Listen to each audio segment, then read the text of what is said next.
West Ham on Saturday, a former club of yours, of course. Is it still a fixture you look forward to?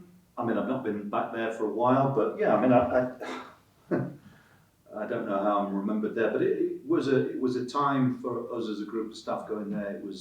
It was actually a very important experience for me. So it was going in at quite a difficult time there, transfer embargo, trying to build something which was not very easy, but it was I enjoyed my time there actually. Yeah. Do you look back on it with fondness in that respect? I mean, I guess you do any club that you've been a manager of. And I worked with somebody who was effectively a director of football for the first time in Adam Pearson, and he was excellent. So, really good experience for me. Yeah. What sort of a game are you expecting this weekend? Well, I mean, they're a team now who have found a way of winning. So 4 wins and a draw. Off the back of what was a very tough run for them. I mean, they've found some form, so I would expect a team with some self-confidence at the moment. But look, for us, we have to find a way of getting back-to-back wins, starting to win away from home again. So we've got to find those qualities from somewhere now. Because of late our form at home in terms of results has been pretty good. Performances have been okay, but in terms of points return, it's been a reasonably good time for us. What we've got to do now is back that up with some solid away performances where we pick points up, and we need to start getting back-to-back wins, and that's how you make progress in a division like this. It's a really tough league to be successful in, and as everybody's aware, the league table's incredibly tight. So clearly, a run of positive results, can be very fruitful. Yeah, I mean, we spoke a lot in the past, didn't we, about the home form, and now it's about the away form. Do you think too much is read into those kind of things? I don't know what you mean by that. I mean, successful sides are able to pick results up everywhere. Let's be honest. We've been inconsistent this year, and even when at home our performances have been okay, certainly towards the start of the season, I think we had some really decent performances, but the results didn't really, if you like, bear that out. They didn't coincide that some of our better performances got the right results. So, I tend not to try and overthink stuff like that. I know that we have to be more efficient as a team. It's quite straightforward, but I'm realistic as to where we are and what we have at our disposal, and the blend of the squad, as we've talked about on many occasions, is one of the benefits of having young players is players who don't really have a lot of baggage or fear, but there is going to be an element of inconsistency. But at least now we're starting to get players with experience back. So Matty James back involved. Andy King should be in and around it in the next few weeks. So Antoine coming into the side and having an impact was good the other week. So I mean we're okay. Yeah, and you mentioned the youngsters there. It's good to see Alex Scott on the score sheet again, wasn't it, against Derby? How somebody has to be for us, We need somebody to score for us. It's important that we share the goals amongst the squad. When Andy and Chris Martin are our top scorers, and apart from that, we're sort of the odd one here or there. It's not what we're looking for. We need players all over the pitch to contribute to the goal scoring, and we could have made life a lot easier for ourselves last week if we'd been a bit more ruthless. But hey, it's a win, and it's a very welcome win. But we need to there's always areas of the game that we can improve at, and certainly scoring goals throughout the side is going to help our cause. Is there any injury update news on Nathan Baker? No, he'll be having more tests, so there's nothing of any nothing of note really to add on that. Obviously, we need to make sure that he's that all the return to play protocols are covered. So it's likely he's going to be out for a while. Yeah, but nothing further to add because he'll be having a couple of consultations next week. So maybe we'll have some further news after that. But in terms of time frame, at the moment, I can't give you a time frame, and actually I'm not prepared to give you one either, just because I don't think it's appropriate at the moment. I think first and foremost we have to go through the not formalities, but we have to go through a process of making sure that all the tests that we can do on him are done. Yeah. And how are the rest of the squad, Nigel? Have you got any other knocks and niggles that keep people out? I mean, apart from Joe won't, Joe Williams' situation. Andy King's training all the time with us, so he's only 5 weeks in, or 5-6 weeks. So, I think there's got to be a little bit of common sense with that one. But he'll be available for the Christmas program. Yeah. And just finally from me, Nigel, I mean, obviously with the Christmas period coming up now, so we all know it's a busy period, of course, for football teams. When do you start thinking about, I guess it's always in your mind kind of, isn't it, with your sort of preparations for games? When do you see the Christmas fixture program starting, if you like, in terms of making sure you have enough options to cover those Christmas fixtures and protecting your squad and that sort of thing? When do they start? Well, for me, it's just game after game. I don't really think of it like that. All I know is that I think in terms of how fans look at it, the Christmas period probably starts the one before Boxing Day, but Boxing Day is the big one. But look, I think what it does, that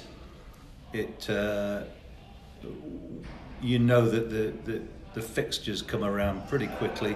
I mean, January's not too bad in many ways, but it's always an important time of the year because you cross that threshold of the halfway point. And I think people like to make judgments of what they believe or how they perceive the season to be.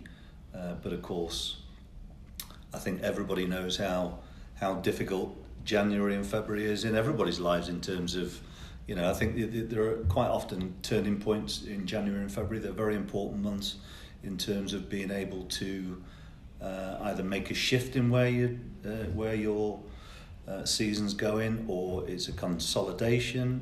It's just a very important part of the stage of the season. You get over that halfway point, and of course another transfer window opens, and it just opens a can of worms of conversations that people like me are reticent to have, but people like you want to ask lots of questions. So, I know it's going to be an important part in everybody's perception of where the season is. Yeah. Well, good luck for the weekend, Nigel. Appreciate cheers. Your time. Thanks very much. Cheers. I can see you smiling there, James. So, go on. You're gonna. Honestly, I'm not. It's only December 9th, Nigel. So it's. I don't want to. Go early on that. Okay. Don't want to go early on the transfers. Could I just ask? Oh, actually, just quickly on the injuries. George, you said was Christmas. Is that still towards that? Well, no, George is training as well. I wasn't asked about George, so I tend not to give information unless I'm asked a question. But George is, he's training fully, and it's just now when to include him. I think when you're dealing with soft tissue injuries, especially hamstring natures with explosive players and aggressive players like him, let's not make assumptions that every player's the same. He looks fine in training. and he'll be a player who will be good to have available over the next, week, 2 weeks, whatever it is. Yeah.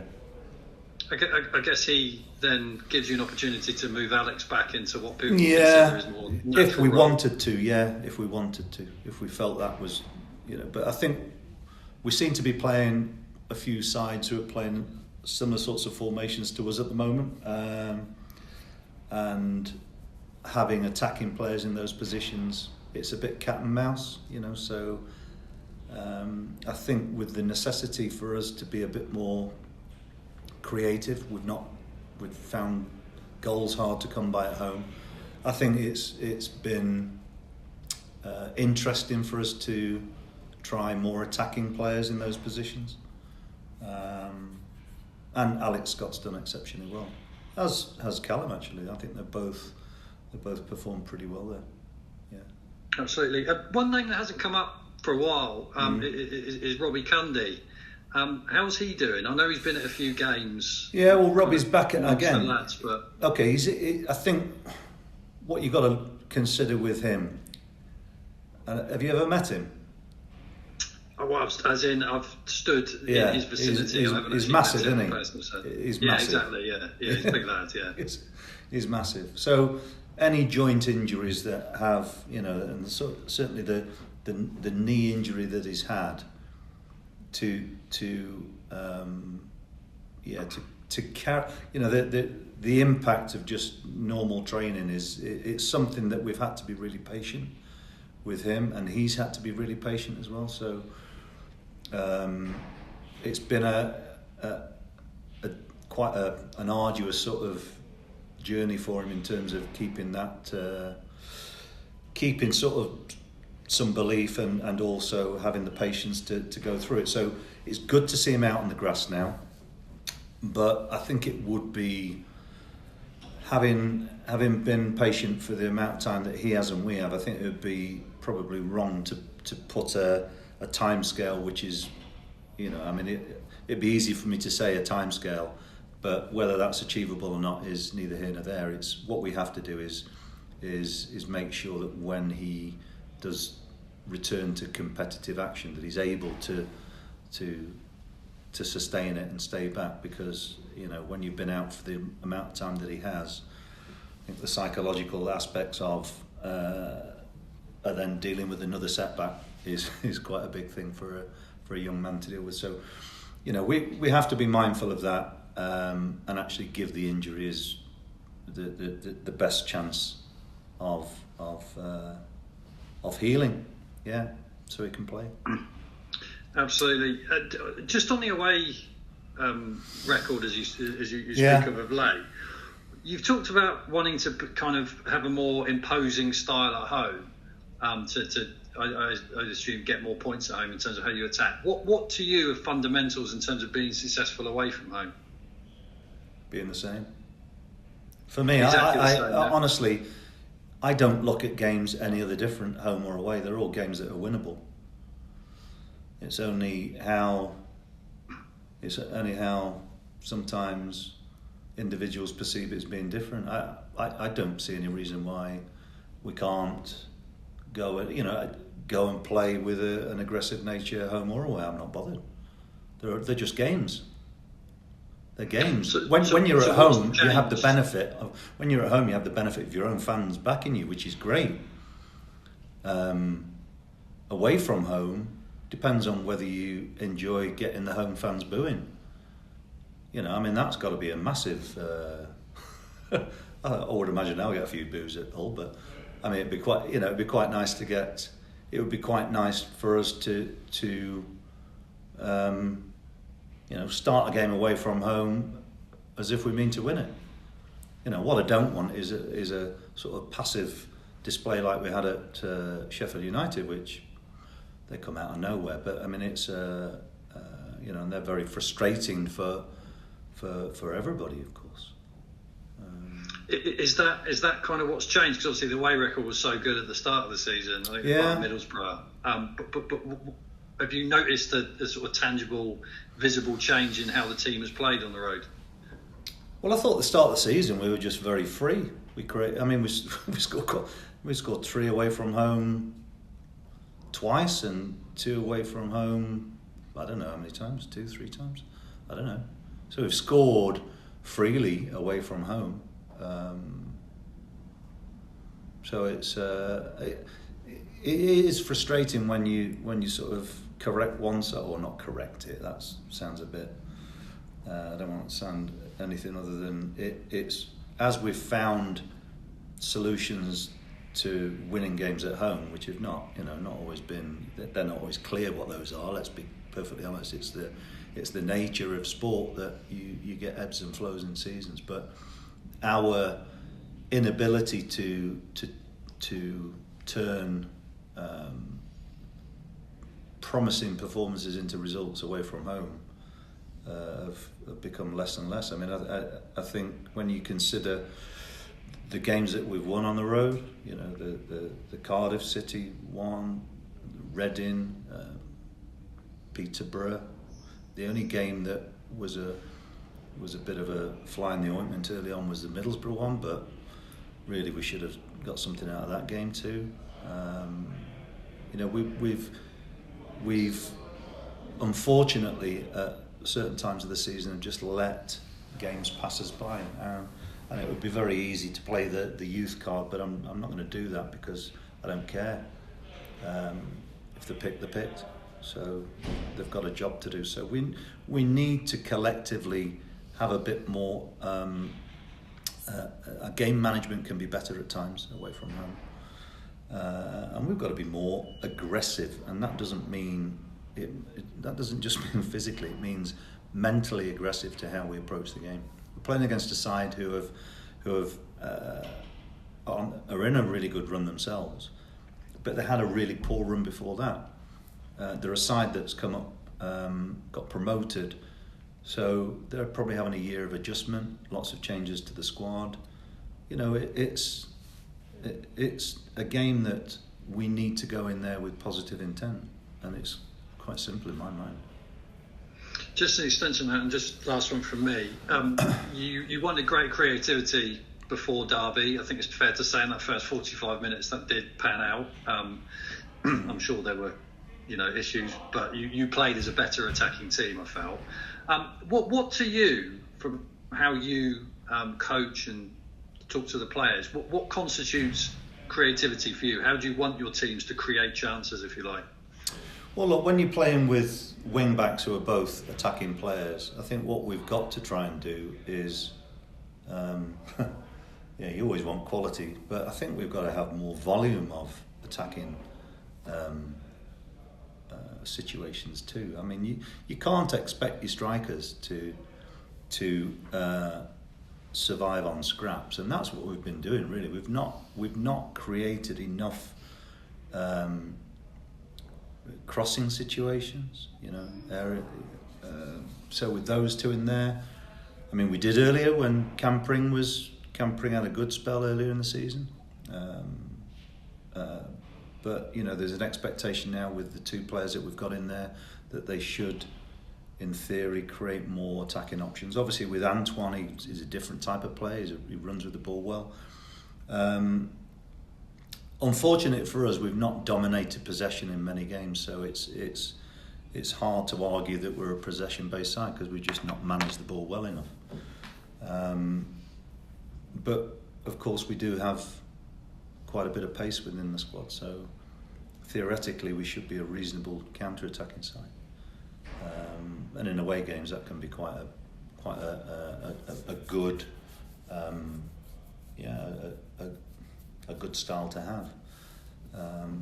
So really, it's more about us asking various questions of our opponents. We can't be one-dimensional. We've got the ability to create width in games. We've got pace. So we should cause our opponents more problems. Good stuff. Thanks for your time, Nigel. Yeah, cheers. Hi Nigel, just a quick question from me. I mean, fine. kind of getting that depth of goal scorers within the squad that you talk about, and that kind of clinicalness in front of goal, is that something that comes, through training that you're working more on in the week, or is that kind of down to the lack of experience, sort of maybe missing in midfield at the moment with injuries? Where do you kind of see that kind and quality, of course. You can't. You can get training adaptations in players, and you can players train badly, they'll play badly. So practice makes permanent, not perfect, and it's something which is it's repetition of actions can be good if you're practicing well. If you're not practicing properly, then that can be detrimental as well. I mean, look, we've I would say it would be a lot easier to measure if we created a lot more chances, but we just haven't created a lot of chances in games. And I think what you're then asking players to do is have a conversion rate of chances to goals which is top end, and that's pressure on players. It is sometimes difficult to handle. So when you consider we've in some games we've ended up winning and we've only created a few chances, we've done well to convert those chances. So what I'm saying is we need to try and create more goal scoring opportunities. I think that's pretty common sense. Hence having attacking players in wider areas rather than defenders. And just lastly, that kind of aggressiveness you talk about, kind of mentally as well as sort of the physical way that the team play, how do you sort of try to instill more of that within the team? Well, I suppose one of the ways is, we're operating with quite a tight squad, so if you're in the side, make sure you stay there. The benefits of having to play well to keep your place is I think motivation enough, and I think that's something that players have to earn the right to be playing. And if they don't play well, then there's an opportunity for somebody else to step in. So that competition for places has to be real. Yeah, not just spoken. It has to be real. And at the moment we've had a number of players missing. So it's the emphasis on the players to play well, to stay there, has maybe not been as tight as it can be, but competition is created within the playing squad themselves as well.